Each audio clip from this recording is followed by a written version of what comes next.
Santo es el nombre del Señor. Tomen asiento e invito a los hermanos que están en pie que pasen a ocupar asiento, sentarse. Es la palabra de Dios.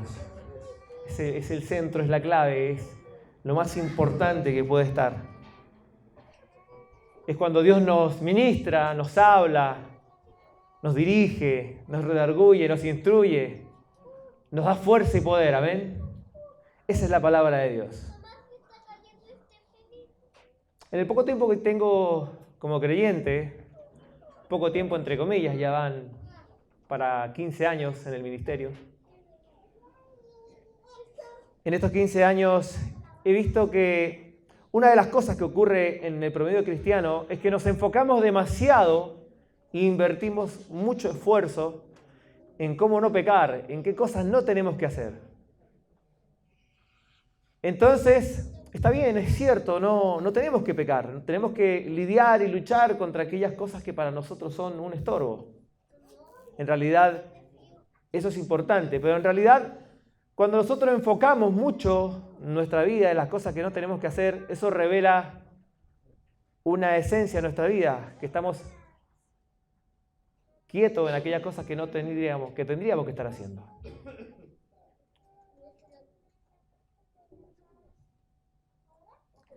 Lo que hoy, el título que coloqué compartir, que traje con ustedes esta palabra, es: una vida ordinaria logra alcanzar una vida extraordinaria. Pero cuando transitamos lo ordinario, podemos llegar a lo extraordinario. El error es centrarnos en lo que no tenemos que hacer, y ese es el error. Vamos a ver hoy cómo nos tenemos que centrar en las cosas que tenemos que estar haciendo. ¿Cuántas cosas no tenemos que hacer dentro de la lista? Podemos encontrar una lista práctica. He notado algunas de ellas que generalmente están en nuestra vida. El mentir, el robar, el maldecir, chismear, envidiar, matar, codiciar, etcétera, etcétera. Y parece que siempre el esfuerzo es eso. No pecar, no hacer eso malo. Está bien, pero cuando caemos en eso nos olvidamos del esfuerzo primordial, del máximo esfuerzo, que es las cosas que tendríamos que estar haciendo. ¿Cuáles son las cosas que tendríamos que estar haciendo? Bueno, hoy estamos haciendo una de ellas. ¿Cuál es? Congregarnos. Una cosa muy importante. Leer las Escrituras, ayunar, evangelizar, perdonar, amar, dar la vida por mi prójimo, ayudar a los necesitados. Primeramente, los de la fe. Y estas cosas que tendríamos que estar haciendo, ocuparnos en estas cosas. Una de las personas que nos va a dar a enseñar esta noche es el buen David. Hay mucho para decir sobre el rey David. Acompáñame, por favor, en Samuel, el segundo libro del profeta Samuel, el capítulo 11. Vamos a leer desde el versículo 1 al 3. 3 simples versículos.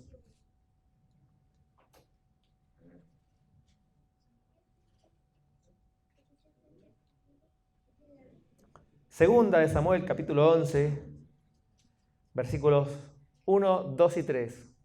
Una historia muy conocida, pero nos vamos a centrar en estos 3 versículos nada más el día de hoy.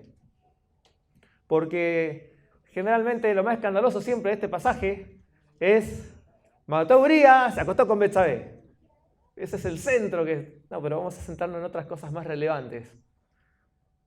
Porque esa es apenas la punta del iceberg nada más. Leemos todos juntos, ¿amén? Aconteció que en el año siguiente, en el tiempo que salen los reyes a la guerra, que David envió a Jacob y con él a sus siervos y a todo Israel, y destruyeron a los amonitas, y saliendo a Rabá, que David se quedó a Jerusalén. O sea, una vez que sitiaron a Rabá, David se queda en Jerusalén. Versículo 2. Y sucedió que un día, al caer la tarde, se levantó David de su lecho y paseaba sobre el terrado de la casa real y vio desde el terrado a una mujer que se estaba bañando, la cual era muy hermosa. Y envió David a preguntar por aquella mujer. Y le dijeron que aquella mujer es Betsabé, hija de Elián, mujer de Urías Eteo. ¿Amén? Para los tiempos del rey David, para los tiempos históricos, de hecho hay una serie, que no sé si alguno lo habrá visto, se llama Vikingos. Esta serie de Vikingos cuenta un poco la historia de cómo se dirigían los reyes de esos tiempos, los pequeños reinados que se iban levantando en diferentes lugares. Entonces, había un periodo, de acuerdo a este pasaje, de la historia donde los reyes iban a la guerra. Los reyes iban adelante porque no eran reinos muy grandes, no estamos hablando de un reino que sea como el reino egipcio, no, son pequeños reinos que se van levantando. Y estos reinos, al pasar el invierno, que se gastaron todo lo que tenían, empieza la primavera y ellos van al periodo de saqueo. No saqueo del Nuevo Testamento, sino saqueo de saquear, de robar. Y este saqueamiento que ellos hacían era para empezar a recolectar riquezas, mujeres, oro, dinero, y en la lista estaba Israel. Entonces los reyes que estaban más acomodados, ya el reino de Israel es un reino sitiado, un reino acomodado, un reino ya firme, establecido. Entonces este reinado va a tener que soportar las invasiones de algún reino que se levante, porque era típico que había que saquear a los reinos más fuertes para sacar sus riquezas y poder así que el reino saqueante prosperase. Eso es lo que está ocurriendo en el contexto histórico de este pasaje. Entonces, por tradición, los reyes, ¿dónde estaban? De acuerdo al versículo 1, al frente de batalla. Entonces, una de las cosas, el primer error que comete el rey David es que él cae en su propia prudencia. ¿Quién ha caído en ese error de su propia prudencia? Que levante la mano. En su propio consejo. Y la pregunta, ¿por qué el rey David, que es un guerrero de tomo y lomo, el otro día hablábamos con el hermano Benjamín, que él, ¿no es cierto?, era un experto, era como uno que trabaja en los alas delta, o un grupo que trabaja en boinas negras acá en Chile, o en boinas verdes. O sea, el hombre, si le quitaba un león, la ovejita, él la perseguía, le daba cacería, después de echarse leones y echarse osos, él corta la cabeza de Goliat, corta la cabeza a varios reyes. Entonces es un hombre con experiencia, de hecho se mete a un ejército pagano y está al frente otra vez de batalla, o sea, el hombre está acostumbrado a la batalla. La pregunta es, ¿por qué él no fue a la batalla? ¿Qué ocurrió? ¿Qué hizo que él no estuviese donde tenía que estar? ¿Qué es lo que ocurrió? Que él no estuvo ahí.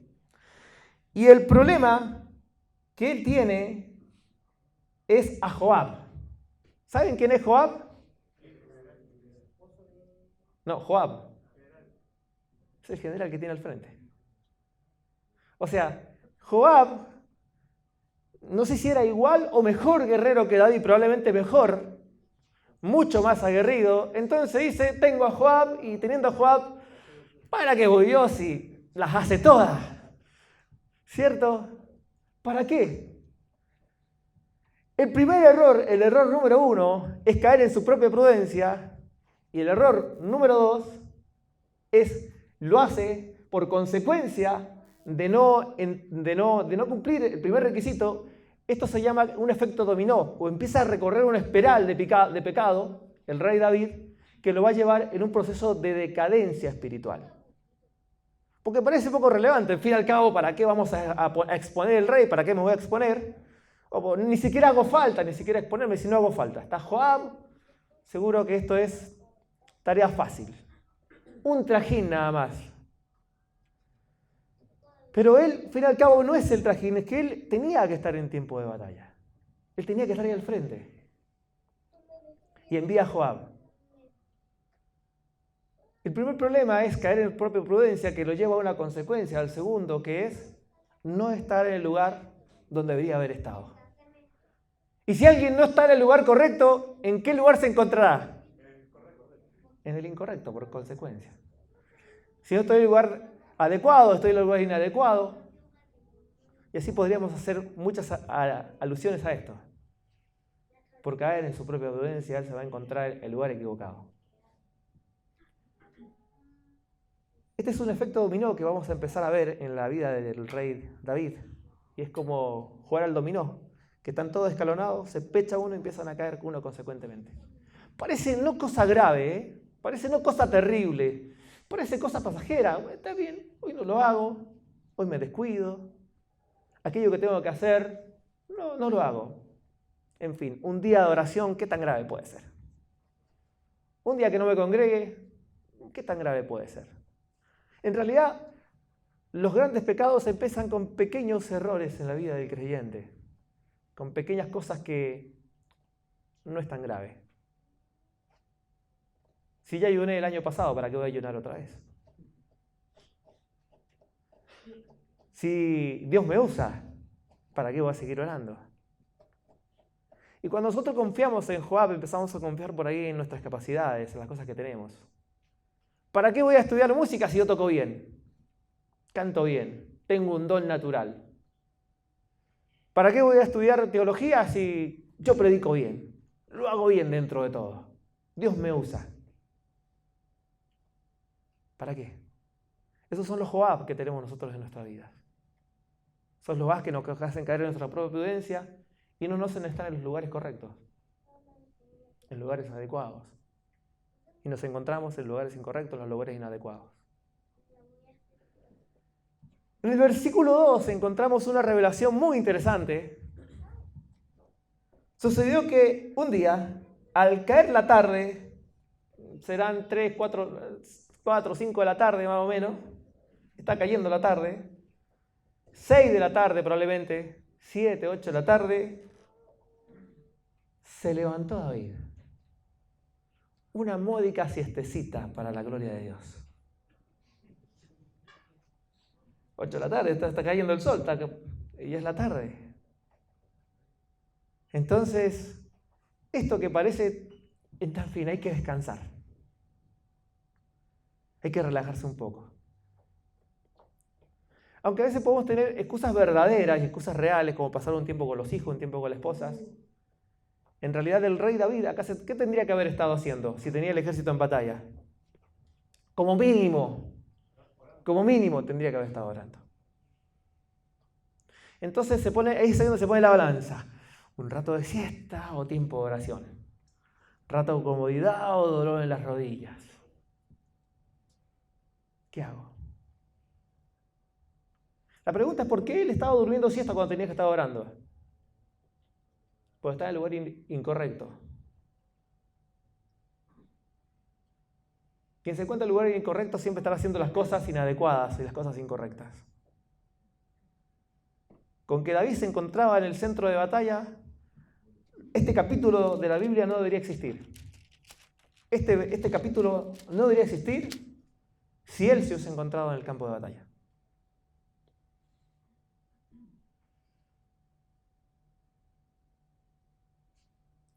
Muchas veces nosotros nos encontramos pecando y el problema no es el pecado, no es la carnalidad.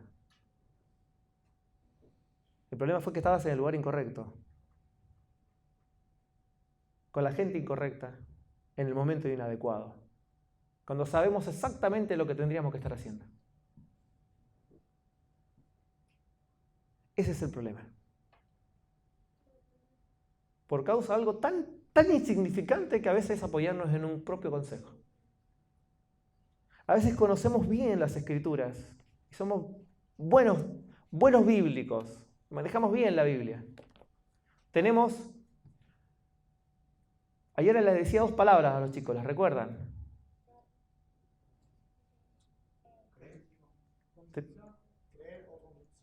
Creencias, tenemos buenas creencias, pero tenemos malas convicciones. La diferencia entre la creencia y la convicción, les compartía a los hermanos el día de ayer, que la creencia es lo que yo creo, pero no necesariamente es lo que yo voy a estar haciendo.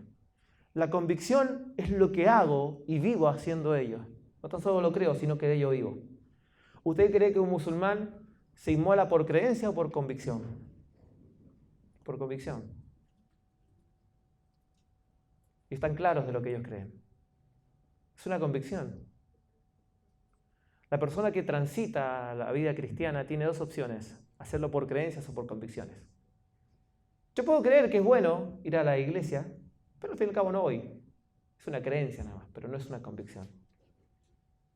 ¿Quién hoy está convencido de que tiene una convicción que congregarse es bueno y es el lugar correcto? Levante su mano. Es acá. Es acá, hermano. Después de esto, después de esta siestecita módica, vamos al mismo versículo 2, después de la siestecita. Se paseaba sobre el terrado de la casa real y vio desde el terrado a una mujer que se estaba bañando, la cual era muy hermosa.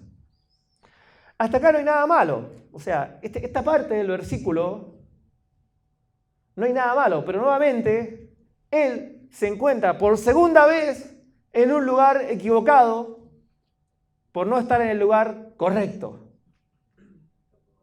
Él tendría que haber estado orando, por lo menos acá, él si hubiese estado orando, no se hubiese estado paseando sobre el terrado. Simple ecuación. No es muy complicado.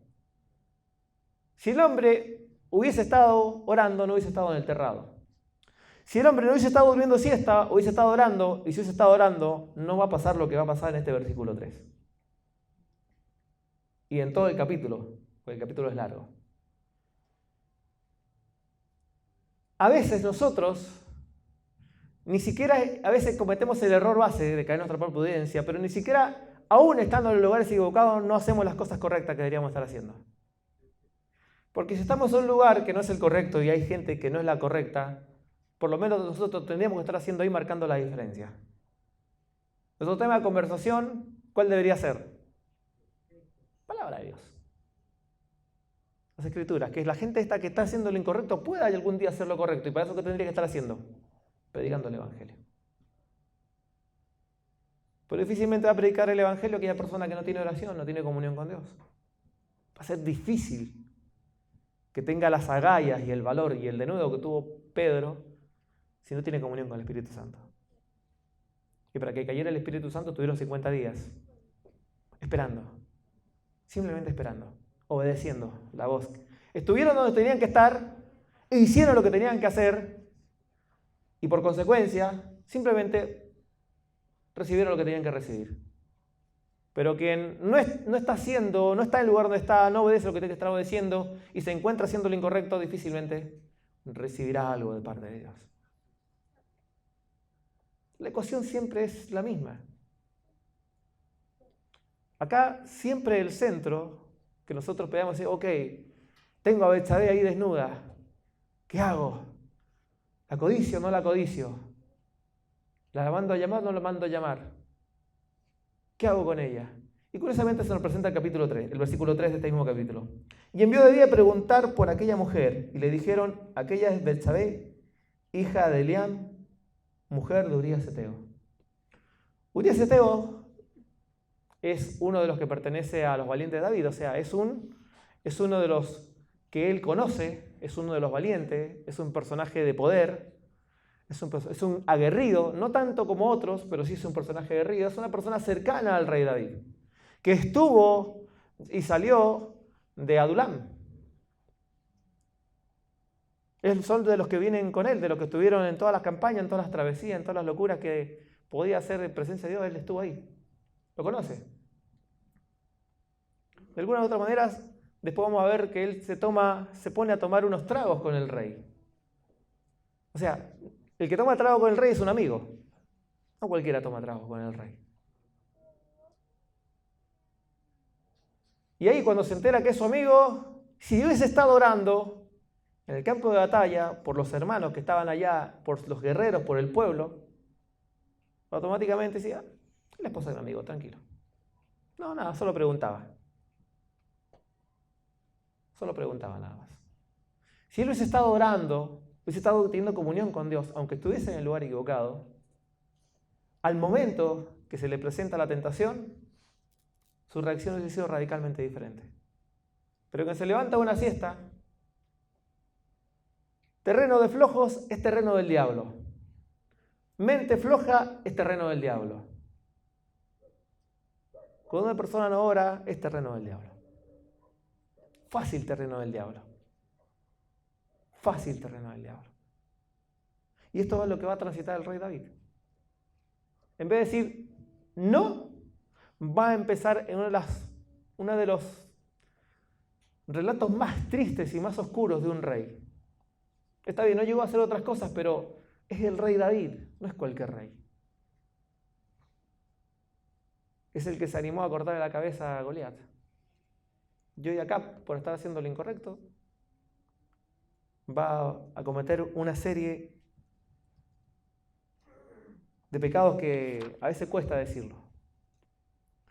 En esta pequeña lista él comete varios pecados. Él va a codiciar, va a adulterar, va a traicionar, va a encubrir y va a asesinar. La pregunta es cómo llegó el rey David a ser un asesino. Y todo empezó con algo tan leve, tan insignificante como apoyarse en su propia prudencia. Eso fue lo que gatilló, esa fue la primera pieza del dominó. Y a veces no consideramos que pequeñas decisiones que nosotros tomamos basados en nuestra propia prudencia pueden ir generando una escala de malas decisiones. Si tú eres capaz el día de hoy de aprender esta lección, porque el tema no es el pecado. Para un cristiano no debería ser problema el pecado. No es nuestra oposición el pecado lo que nos deja crecer. Nuestra oposición es no estar haciendo lo que tendríamos que estar haciendo y no estar donde deberíamos estar. Desde chicos escuchamos las palabras del Cristo. Porque los negocios de mi Padre me es necesario estar.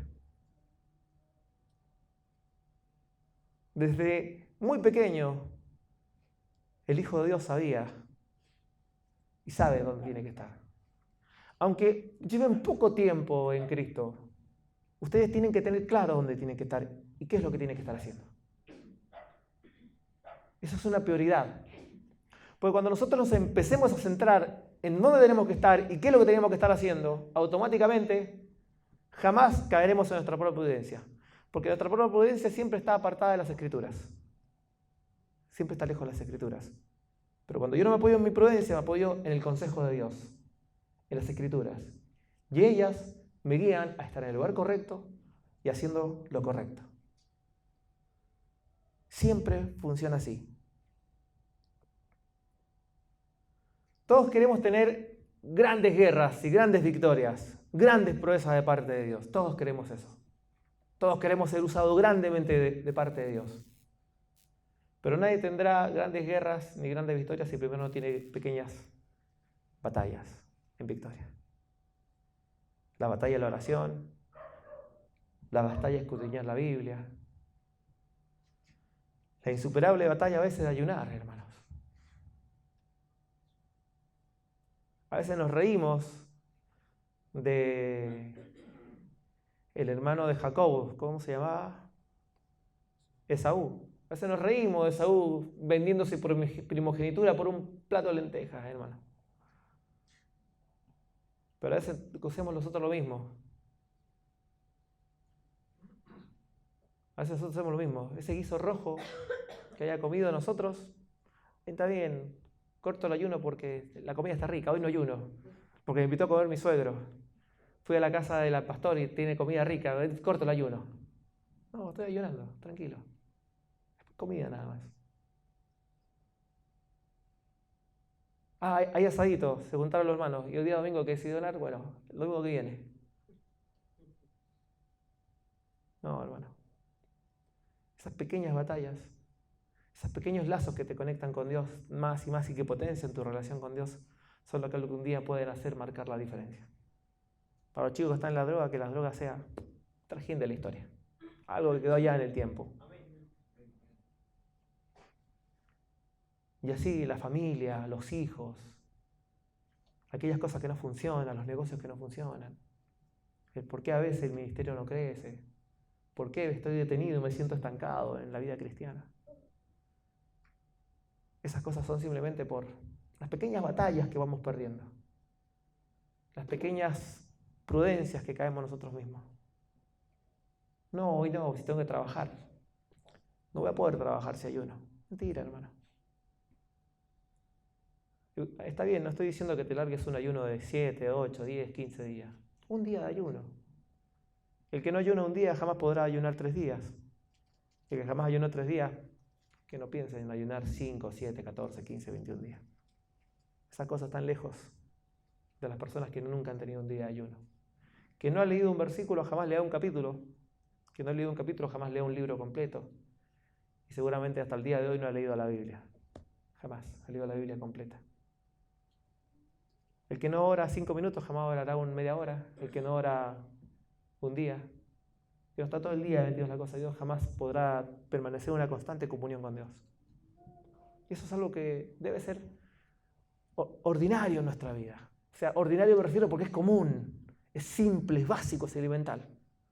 Cuando las personas empiezan a tener esa vida ordinaria en Cristo, viene lo extraordinario. Viene la sanidad, viene la liberación, viene la resurrección de muertos. Amados hermanos, me encontré por segunda vez teniendo un fracaso, una pérdida de batalla, hermana. Por segunda vez en mi vida. La primera vez la viví, ustedes algunos han escuchado esta historia, la primera vez la viví con mi hermana, Cintia. Voy al centro de la historia nada más, pero me llaman por teléfono, el bebé murió, 4 meses de recién nacido.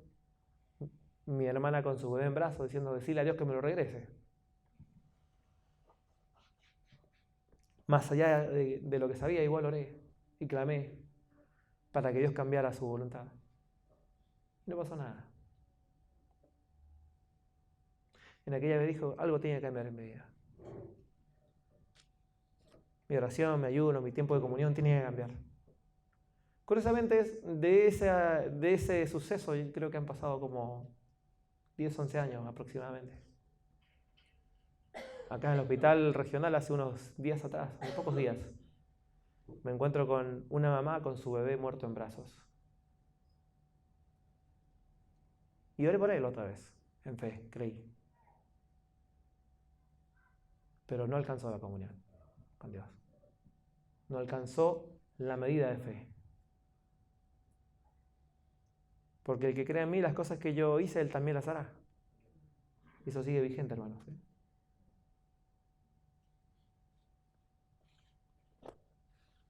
El reino de Dios tiene un trabajo de 24 horas, los 365 días del año.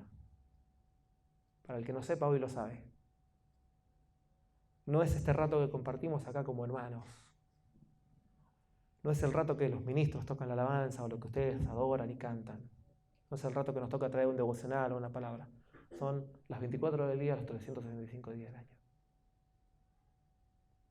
Porque lo curioso que tiene la Biblia y lo que siempre me ha llamado la atención es que hay un versículo que todos los días me hace mella, en el cual trato de esto se vuelva un lazo que me impulse y me empuje a hacer aquello que tengo que estar haciendo. Y esto es Santiago 4:17. Aquel pues que sabe hacer el bien y no le hace, le es contado por pecado. Cuando comprendo que estar donde debería estar y no estar ahí me es pecado, cuando hay cosas que tendría que estar haciendo y no las hago me es pecado, me enfoco en esos problemas. Y cuando me enfoco en esa guerra, y tengo esa guerra todos los días, jamás tendré problema con una Betsabé, con asesinar a mi hermano, quitarle a su esposa, y si es posible quitarle la vida. Jamás tendré ese problema. Hoy es una gran lección que el Señor quiere enseñarte, hermano, para que tú tengas una vida extraordinaria. No el hermano promedio que se sienta, ocupa un espacio. Dios quiere llamarte a algo diferente. Y Dios tiene todo. Las vacantes abiertas, pero hay requisitos para esas vacantes. Pero están las vacantes abiertas.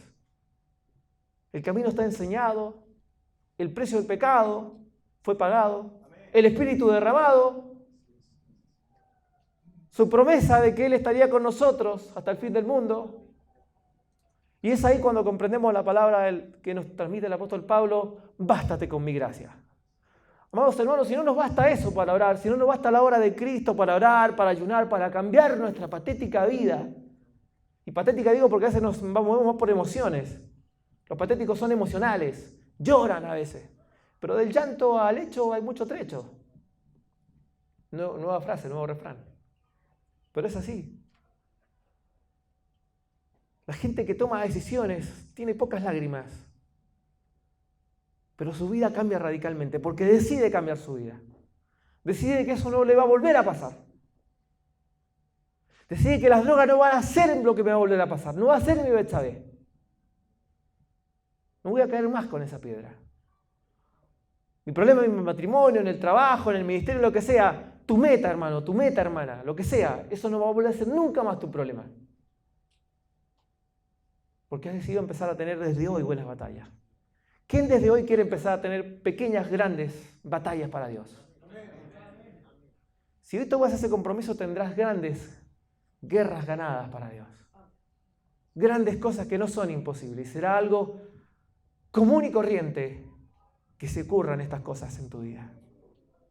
Pero hoy tiene que empezar a ser común y corriente tu relación con Dios. Tu vida con Dios. Tu comunión con Dios. Mañana, lindo día para hacer asado o para empezar a ayunar. Mañana que descansamos, que ahí tenemos un buen cocinero acá en el hogar. O mañana ayunamos todo. La decisión es de nosotros. Y que si nadie quiere ayunar, ayuno yo solo. Nadie me quiere acompañar, voy yo solo. A 3 días de camino, cuando sus padres se dieron cuenta y se percataron que Jesús no estaba en el medio. 3 días. No lloró, no se puso nervioso. No, ya van a llegar, seguramente se van a dar cuenta que no estoy ahí. Mientras tanto, él estaba ¿en dónde? En la sinagoga, como buen judío, en el lugar donde tenía que estar. Mientras sus papás iban de regreso a casa. En los negocios del Padre me es necesario estar. Cuando entendemos esa visión de Cristo y entiendo que cuando yo me ocupo de lo que tengo que estar haciendo, chao todos los problemas, hermanos. Chao todos los problemas. Y ahí es donde empiezan las verdaderas aflicciones. Las aflicciones con el mundo, la controversia, la persecución, cosa que por ahí el cristiano promedio no experimenta. Porque sigue siendo contra el pecado, no hacer esto, no hacer aquello, no aquello. Es lo que tenemos que estar haciendo, amén. Ponte en pie. Y toma la decisión en ese lugar, no pases acá adelante el día de hoy. Ahí donde estás, donde te encuentras, donde estás ubicado, Dios te está llamando a que hagas un compromiso primero contigo mismo, con tu prójimo y con Dios. A que hoy, desde hoy en adelante, las cosas en tu vida van a cambiar radicalmente. Radicalmente va a cambiar.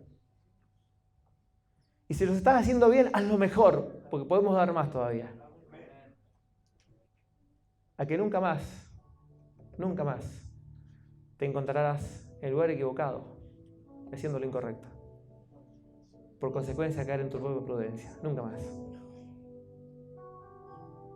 Amado Señor, por cada uno de estos pequeños hermanos, estos más pequeños, Señor, que tú hoy me diste la responsabilidad de compartirles tu palabra, Señor. Acá han sido llamados, Señor, y tú conoces los corazones. Desde lo alto, Señor, desde lo eterno, hasta lo cercano de sus vidas, Señor, ministra los corazones. Ministra los corazones, Señor, toca ahí sus vidas. Hazles ver, Señor. Hazles ver lo que tenían que estar haciendo. Y hoy muestra, Señor, a sus vidas lo que tienen que empezar a hacer. Tú sabes los corazones, tú sabes, Señor. Y tú dirás, manifiéstate en sueño, en visiones, por profecía. Despiértales la madrugada, Señor. Llámale cada instante. Levántalo de las camas, Señor. Para tu gloria. Que hoy sea el inicio, Señor, de una larga y extensa relación contigo. Hoy acá comienza, Señor. Hoy acá inicia. Esta noche delante de ti, Señor, comienza para ti.